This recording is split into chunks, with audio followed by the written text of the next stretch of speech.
C'est la salle des conférences des Haut Hôtel d'Istanbul en Turquie qui accueille différentes délégations venues principalement d'Afrique et œuvrant dans les domaines de l'agriculture et l'industrie agroalimentaire. Le gouverneur du Haut-Katanga, habitué aux forums internationaux, est aussi présent sur place à Istanbul.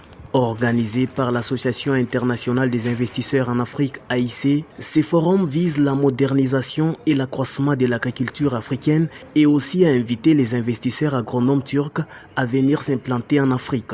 Devant les podiums des organisations ayant plus d'expertise dans les domaines agricoles, notamment la RDC que dirige le président de la République Félix-Antoine Tshisekedi Tshilombo, représenté par son ministre national de l'Agriculture Désiré Nzinga Biryanze et le gouverneur du Haut-Katanga Jacques Kiaboula Katoué. Dans son discours introductif, le président de l'AIC, Osman Goumouskaya, a circonscrit le bien fondé de ces forums et remercié les différentes délégations. D'autres intervenants, comme la coprésidente de l'AIC, Reine d'Afrique du Sud, et le président d'honneur de l'AIC, ont notamment tous loué l'initiative de ces forums et présenté des opportunités. Pour sa part, le ministre national de l'Agriculture, Désiré Nzinga Biryanze, a présenté les potentialités de la RDC dans les domaines agricoles avec ses 80 millions de terres arables. Les pays produisent notamment les blés, le maïs, les haricots et les soja. Il a par ailleurs vanté les potentialités de la province du Haut-Katanga de Jacques Kiaboula Katoué, considérée comme meilleure province de la RDC,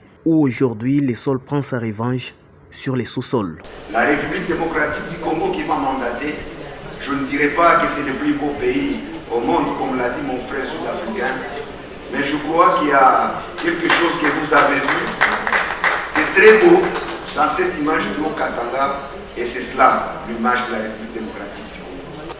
La République démocratique du Congo a des problèmes d'investisseurs, a des problèmes de capitaux, et c'est pourquoi nous sommes là pour faire cet appel. Le ministre provincial de l'Agriculture, Pêche et Élevage du Haut-Katanga, Ars Joseph Kayumba, a présenté les opportunités agro-pastorales de la province qui préfère la culture vivrière et maraîchère avec la production du manioc, maïs, haricots, patates douces et pommes de terre.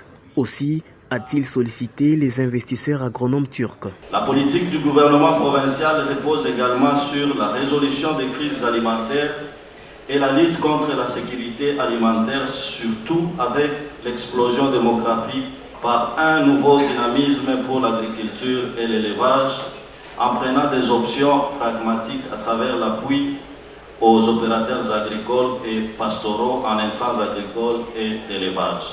Juste après le lancement de ces forums, les travaux se poursuivront en panel afin d'aboutir à un communiqué final. Débuté ce jeudi 16, ces forums prendra fin le samedi 19 juin 2022.